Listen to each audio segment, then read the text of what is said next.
Our colleague Laura Johnston is not with us today because she's trying to get some skiing in before spring starts, which could be any day now. It's Today in Ohio, the news podcast discussion from cleveland.com and the Plain Dealer. I'm Chris Quinn here with Lisa Garvin and Layla Tassi, and we're going to begin with one of our favorite subjects, Ohio Congressman Jim Jordan. He led a bunch of his colleagues in a caravan of vehicles in search along the Mexican border for people entering the United States illegally to put a spotlight on what he says is a big problem. Layla, did what he and his colleagues found reinforce their immigration apocalypse messaging or refute it? They didn't see anything. I'm sure much to their chagrin, they didn't catch this parade of people sneaking across the Arizona border as they expected to see. They patrolled along the entry port of San Luis, which is a dam along the Colorado River and more desolate sections of the U.S. border between Arizona and Mexico. But their search came up totally empty. Hours later, the immigration officials in that area did spot a group crossing north, but it was long after these congressional members had gone. And so this is a group.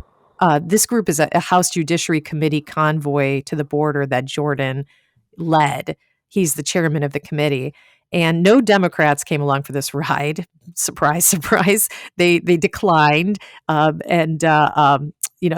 was more than a dozen congressional Republicans did go, and a large contingent of staffers and a handful of reporters. The Democrats kind of saw this as a stunt, and they said that they'll make their own visit to the border to hear from real people and government officials on the ground. But Jordan's group was told that about 4,000 immigrants cross the U.S. border near this area each day. But perhaps the fact that this envoy was in a dozen cars, some of them clearly marked as police vehicles, had something to do with the fact that they saw absolutely no conspicuous activity at the border at all. Think about the joke that this is. You know, they had visions of them, it being videoed with caravans in the background of people coming into the country illegally. They were looking for their big video moment, so Tucker Carlson could go large about we have just a circus coming across, and they get nothing, which makes them look like stooges. 12 cars in search of people crossing the border, and they come up with what? Scorpions. It's hilarious. What were they thinking? Was it going to be like army ants in the jungle just rushing across? I don't know. They look like clowns, and it shows everything that is wrong with what Jim Jordan is trying to do. I know. It's all about stunts. It's all about video. It's all about, news bites. And he looks like a jackass today because it didn't happen. And so now the attention is, you mean you got all these people to go down and find immigrants because you say it's such a disaster, and basically you got what?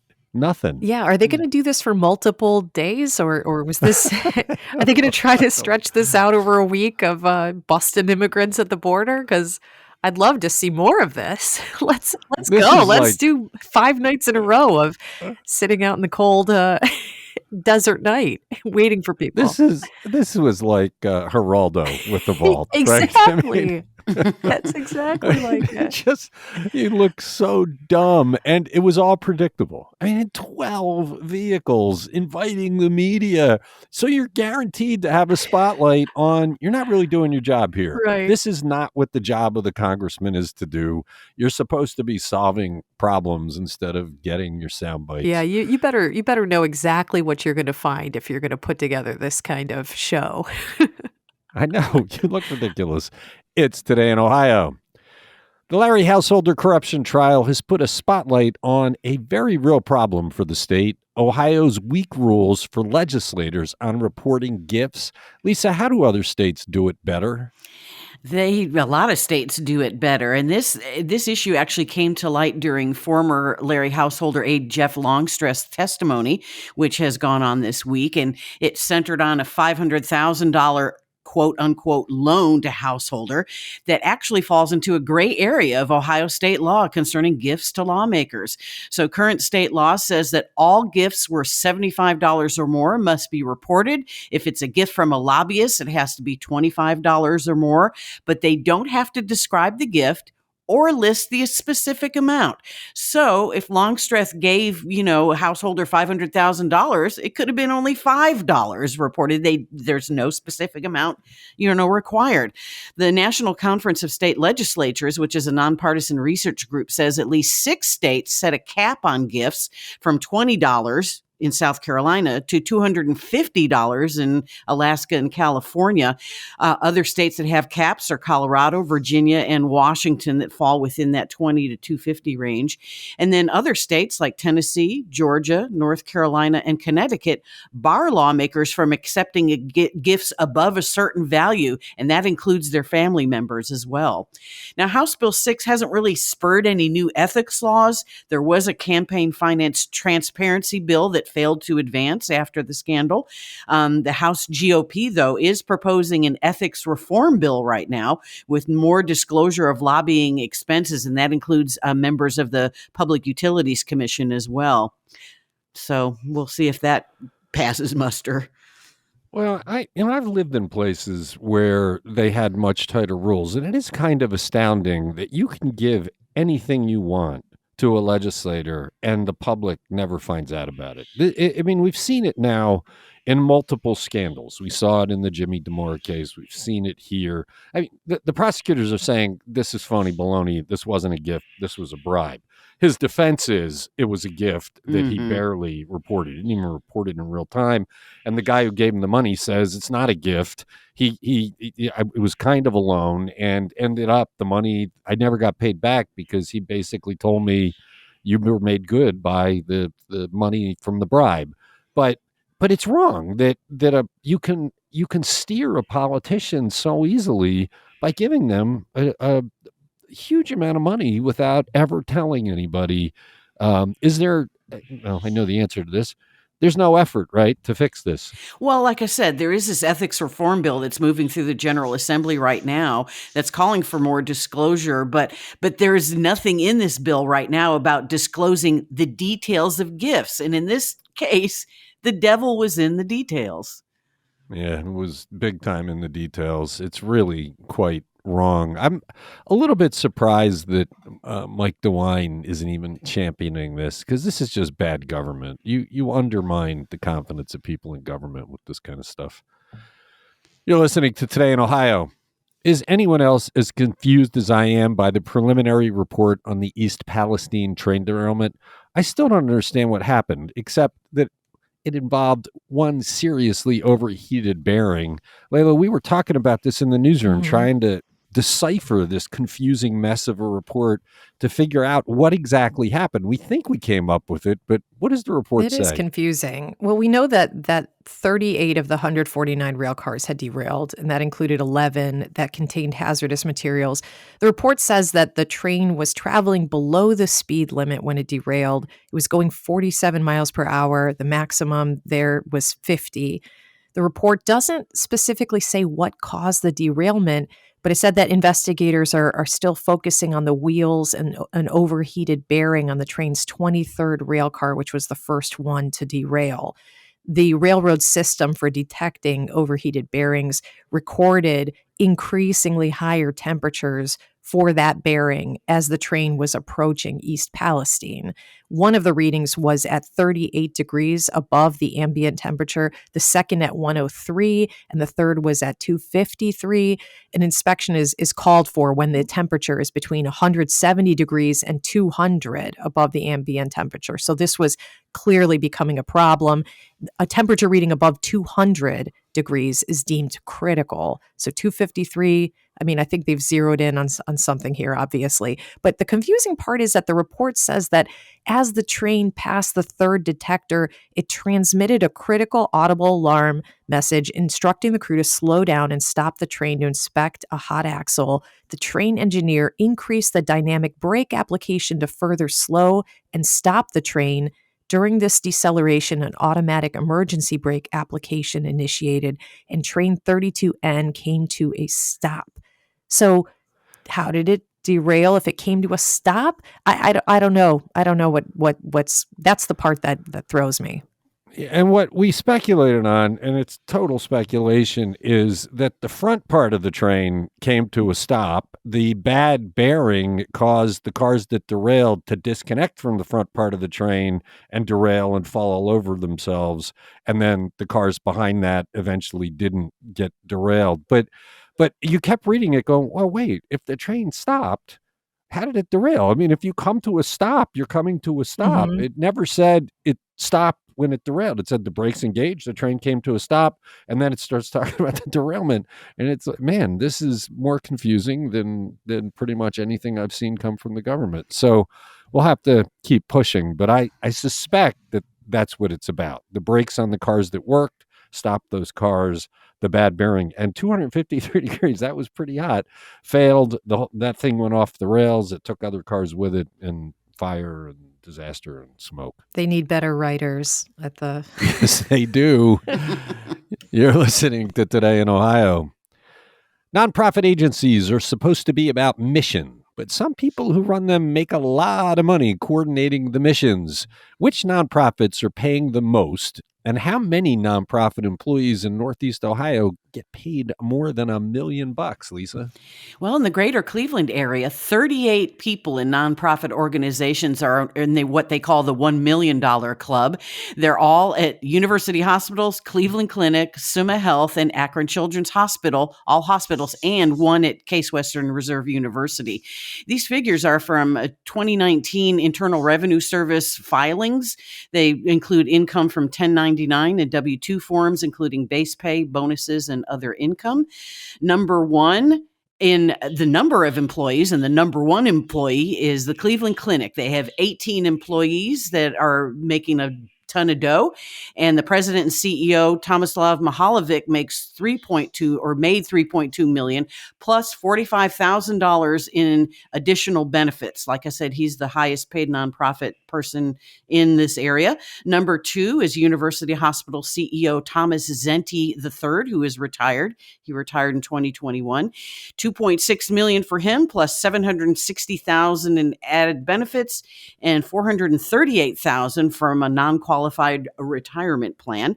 The only university person or non-health person was Case Western Reserve University President Barbara Snyder. She is the highest paid outside the medical field and number 6 overall on the list at 1.9 million plus $251,000 in benefits and $250,000 in deferred compensation. Yeah, and she has since been replaced, but this is the report for the latest year for which it was available. I guess it's not a surprise that people in the health field are making that kind of money, but they are supposed to be about the mission. So we've talked a lot about healthcare leader compensation because of what happened at Metro Health with the ousted CEO Akram Boutros. Who didn't make the list. Boutros or Metro, Oh, neither zing. of them made the list. Yeah, I'm just going to leave that one there. You're listening to Today in Ohio.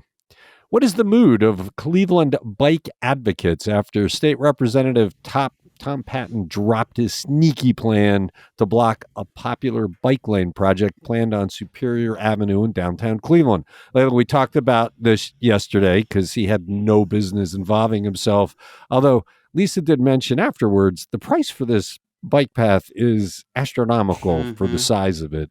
Anyway, what are bike advocates saying? They're pretty happy about this development. Patton's amendment to the state transportation budget bill would have prohibited cities with a population of 300,000 or more from adding bike lanes to the middle of a street or highway. And had that been approved by the legislature before the March 31st deadline for approval of the state's budget, this amendment would have totally killed the Midway. And the Midway is, for those who are just catching up, a fully funded $24.5 million project that's been in the works for 12 years. It seeks to install a raised bike lane on the center of Superior Avenue that extends 2.4 miles east from Public Square to East 55th Street. And it has received all kinds of support so far. It's getting $19.6 million in federal grants, and it gets matching funds from the city of Cleveland. Construction is supposed to be beginning in 2025 after they complete a detailed design of it. This Patton's amendment wouldn't just affect the Midway, though. It would have also created problems for future projects that are planned in other cities. So I think that also weighs into this. But he was inundated with letters from constituents and public officials asking him to withdraw this amendment. Local officials here in Cleveland saw it as an affront to home rule. Downtown Cleveland Alliance, Destination Cleveland, and the Greater Cleveland Partnership also spoke out against it. But it sounds like it was Grace Gallucci, the executive director of NOACA, who was able to sway him. She was able to reassure him that any of his concerns about whether the bike lane would impede the path of first responders would eventually be addressed during the design phase. And so he withdrew it. Well, you said he heard from constituents. He doesn't represent anybody affected by this. They're not his constituents. He was meddling in something he had no business meddling in. And I still don't buy that he just became concerned for first responders in an area he has no business talking about. I think somebody along this path who was affected went to him and said, help me. And then he, without ever talking to the people involved, snuck in this amendment. And once it got called out, he ran away with his tail between his legs. But it is, and his objections had nothing to do with the expense of it. The expense of it does seem high. When Lisa pointed that out, we also heard from some listeners that that's a lot of money for this thing. Yeah, it's like $11 million a mile. Yeah. That's do we know why? Like, what is it about this that makes it so pricey? Well, it's the city. That's funny. But interestingly, I thought, the bike advocates, they're really focused on this, the silver lining here. They not only defeated Patton's amendment, but this whole controversy brought their cause more into the light. So more people are aware of the Midway Project than they were before. And it's on account of what Patton tried to do here. So they see that as a good thing. Look, it's scary these days to ride a bike on roadways, cars turning right, knock people down. And, bikes and cars, there's only one real loser in that. It's the person on the bike. By putting these lanes down the center, you take away a lot of that. It makes it much more safe. And if we want to attract people to be downtown or to commute downtown, we've got to make it safe. And this is what that's about. It just does seem staggering, the cost of this. It doesn't seem like it should be that expensive. And I know that some people along that corridor are concerned about losing the ability to make a left-hand turn. I mean, I don't know how you make a left turn across a center bike lane safely. Well, it'll be open. I mean, the bikes still have to follow the traffic lights. So when the light turns red on Superior, you stop at the cross street, and the cross street traffic then turns. I mean, the problem is a lot of bicyclists don't pay attention to those traffic lights. Thank you. And that could be a problem. You're listening to Today in Ohio. How are some Cleveland organizations thinking data might provide solutions for the city's gun violence problems? Lisa, earlier in the week, we talked about straw purchases dumping a lot of guns illegally into the street. This is a whole different approach. Yeah, everyone's turning towards data-driven crime control. The Cleveland-based Center for Health Affairs, along with Amazon Web Services, is establishing a database to address the social determinants of health, including gun safety and gun violence. And they're creating a new innovation hub. So they're going to be gathering data from several Northeast Ohio researchers, businesses, and organizations. And this is a part of a global effort. So the web services infrastructure by Amazon will be used to build what's called a data lake that's stored in a central depository in the cloud. This allows for rapid analysis of all the data that's in the cloud that can detect trends and patterns that can help shape health policies and aid in decision making. So the first focus of this database is gun violence and behavioral health, but then other focuses down the line will be housing, digital connectivity, climate change, and food insecurity. CHA President Brian Lane says they currently have 120 collaborative partners, and they're adding more. And they have been collecting data for several months in advance of this. And Amazon is donating the cloud hosting, and CHA and their affiliates are funding the other costs, but they have declined to specify what those costs are.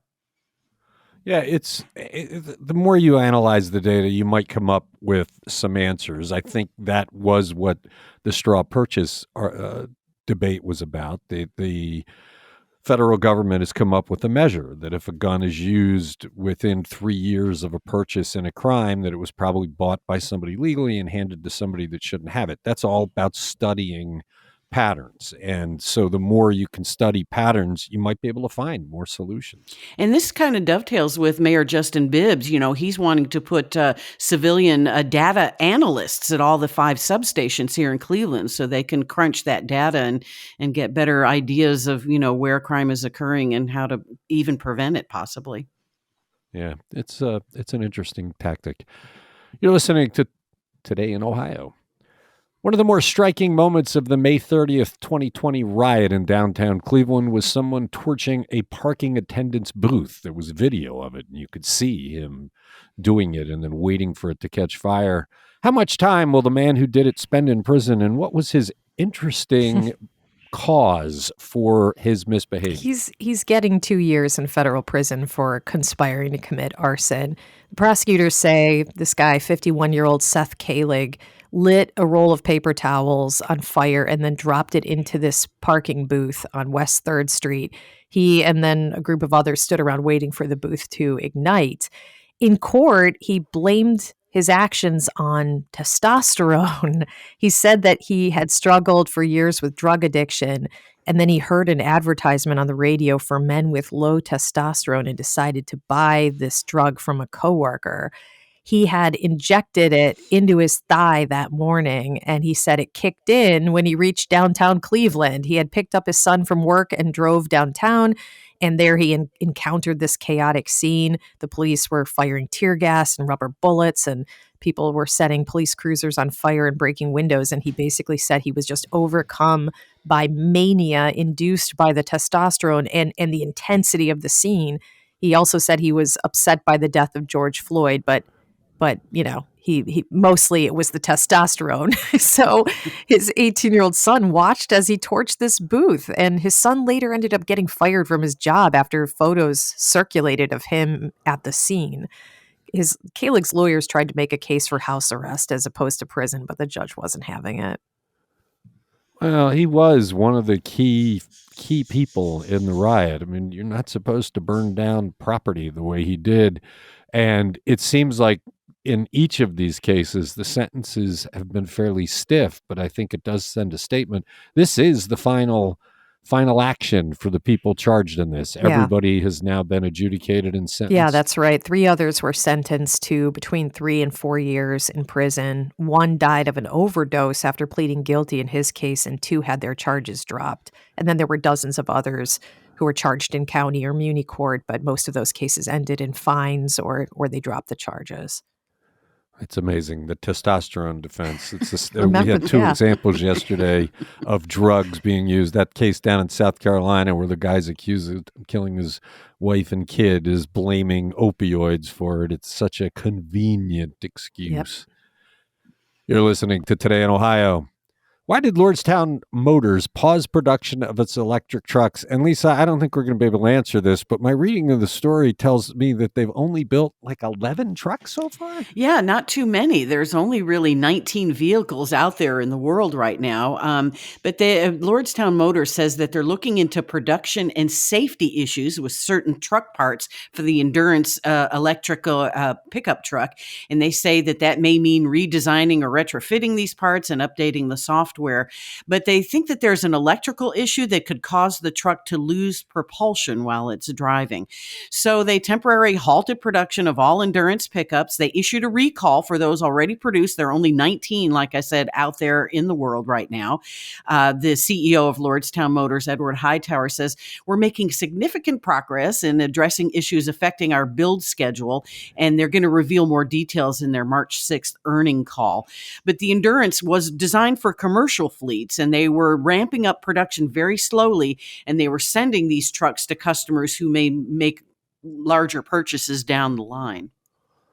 I was just thrown by the small number made. That almost sounds like prototypes. And when you think about the video you've seen of auto manufacturers, they're cranking those things out. It's usually this big assembly line and it's rolling along. I don't know. What are they doing? Are they building these things by hand? Oh, I don't know, but maybe they're just gauging the market because like I said, they are focusing on commercial fleets where they can sell large numbers of vehicles to one customer. But yeah, it sounds a little bit slow. I don't know. With 19 trucks on the road, it doesn't seem like you need to make an announcement that you're pausing production because production really has yet to start. But very interesting story. I guess they have to report it to the government when they're doing a recall, and that's why it gets announced like that. It's Today in Ohio. Hey, Layla, is Cleveland Heights charging an illegal fee to landlords who don't live in the city? Well, that you could make a case for that as part of their building and housing code. Cleveland Heights has been assessing a $100 fee for landlords who live outside of Cuyahoga County. And there's a nonprofit law organization called 1851 Center for Constitutional Law, and they filed suit in federal court last month on behalf of Soul Houses, LLC, and other parties who own rental properties in Cleveland Heights and have been assessed this fee. And this nonprofit says that this fee is unconstitutional and appears to be unprecedented in the state. They argue that out-of-town landlords are getting fleeced by this without representation in the government, and that this fee is being applied arbitrarily to them. They say there's no evidence connected with it that the out-of-town landlords are harming the city. And in fact, the fee could end up hurting tenants if landlords increase rent to account for the fee. The city hasn't commented on this besides issuing a statement that just says that the city has a number of housing and building codes to protect the city's housing stock and the neighborhoods and safety and welfare of the community. So we'll see how it turns out. I don't know. I'm torn on this. One, let's just kick the one argument right out the window where they say they don't have representation in the city. Many of us pay taxes to cities where we have zero representation. It's the municipal income tax you pay where you work. But there are difficulties, as we've talked about in the past, of dealing with absentee landlords. And it's much more difficult to find those folks when there are problems. And it costs the city's money to do that. Is that wrong then to say, look, if you're going to be part of that problem, we're going to bill you extra money to pay for the trouble you're causing? If you live in the city, they can find you because you're there. I'm not sure what the argument is against this. Well, I mean, imagine that you are, a landlord who lives in a different, suburb right out. Like, say you live in Lorain County, you own property in Cleveland. I don't know. I do think it sounds unfair to me that you would be painting all landlords who live outside of the county with the same broad brush, assuming that, they all have to bear the responsibility for the irresponsible landlords. I mean, it'd be similar to tacking on a fee for tenants because some of them are crappy tenants who abuse the property, and they're all going to pay for it. I mean, yeah, I see the argument. It does feel a little arbitrary. I wonder if there's already a business fee for landlords overall, that if you're conducting business in the city of Cleveland Heights, you have to pay some fee to license yourself to do business that covers everybody. That would negate this. It's just an interesting tactic. We know cities are having a hard time. Cleveland is having a nightmare dealing with out-of-town landlords that let their places fall apart and then are nearly impossible to find. It creates a huge bureaucracy at housing court. But maybe you're right. Maybe this isn't the solution. Or charge the fee across the board equally. Just charge all landlords an administrative fee that covers, any work that the building and housing department needs to do. I could get behind that, because there was a story just this week about a guy who lived in Cleveland Heights, and the people in his apartment unit were without heat for like a couple months, and he kept ducking, and he lived right there in the city. So he wasn't a very good landlord. Good point. Yeah, you can be a terrible landlord and live in the county. I'm sure there are plenty of them.